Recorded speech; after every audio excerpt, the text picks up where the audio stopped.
Aujourd'hui, avec mon collègue et ami Alain Torel, on est lauréat du concours OSEO Création d'entreprise. Donc on vient recevoir des conseils, faire des rencontres, et puis ce soir on va avoir le prix qui va être signifié des mains de la ministre, qui est un honneur pour nous et une reconnaissance. Diamlight, c'est une idée qui est une étape aujourd'hui, qui est l'aboutissement effectivement d'à peu près une dizaine d'années de collaboration et de recherche avec Alain Torel et d'autres chercheurs dans le monde de la chimie, de la photophysique, de la science des matériaux.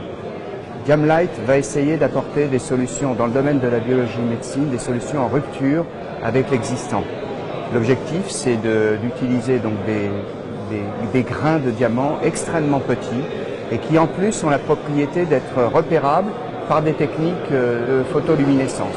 Donc de façon optique, on va pouvoir suivre dans une cellule, dans un organe, dans un organisme, ces petits objets et sur des durées infinies, puisque les nanodiamants, c'est comme ça qu'on les appelle, nanodiamants fluorescents, sont repérables de façon permanente. La fluorescence des nanodiamants ou du diamant en règle générale est essentiellement liée à la création d'un défaut, de l'association d'une lacune dans le matériau associé à un atome d'azote en substitution. Et ce défaut est entouré par du diamant, donc, qui est un matériau à haut gap, ce qui fait que ce défaut est extrêmement stable, fluoresce dans le visible quand on l'excite avec une longueur d'onde dans le vert ou dans le bleu par exemple, fluoresce dans le visible, rouge infrarouge. Et donc à cause de cette caractéristique cristallographique et de cet environnement au gap, la fluorescence est absolument permanente dans le temps. Vous prenez un nanodiamant aujourd'hui, vous le prenez dans 20 ans, il va fluorescer de la même manière. Et donc c'est réellement un énorme atout par rapport aux technologies actuelles, que ce soit les quantum dots ou les luminophores. Luminophores, la fluorescence dure quelques minutes. Les quantum dots, la fluorescence scintille, et en plus les quantum dots sont faits de matériaux qui sont a priori toxiques, donc cadmium, sélénium par exemple, alors que le diamant c'est du carbone est tout à fait biocompatible. Et à cette propriété assez extraordinaire de fluorescence, s'attachent aussi les propriétés du diamant, qui sont une excellente conductivité thermique, qui sont une très forte résistivité, qui sont une très grande dureté, tout ça lié à la liaison chimique du carbone.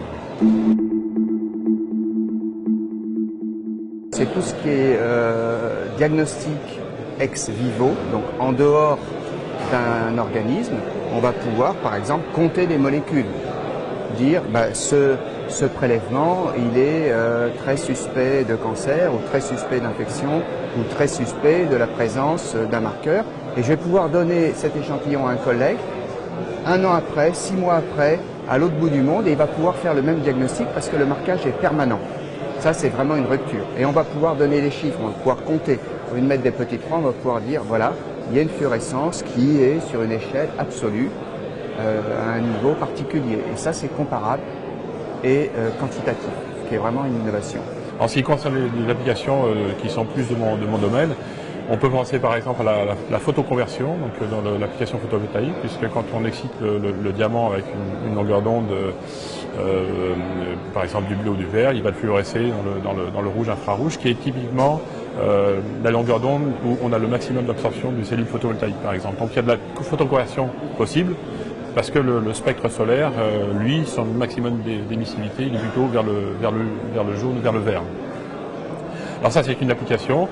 Autres applications qui sont plus immédiates, c'est tout ce qui est marquage d'objets, marquage d'encre par exemple, marquage de fluide, d'objets dans le luxe, donc marquage donc c'est comme si on faisait une étiquette, un label, un code barre très sophistiqué qui est invisible, inaltérable dans le temps, et donc c'est une application dont on a vu avec les fonds OSEO Émergence. On a fait donc des études de marché qui ont montré qu'il y avait des clients potentiels très intéressés par cette technologie. Avec Alain Torel, nous sommes les porteurs du projet aujourd'hui qui est un projet scientifique et de développement.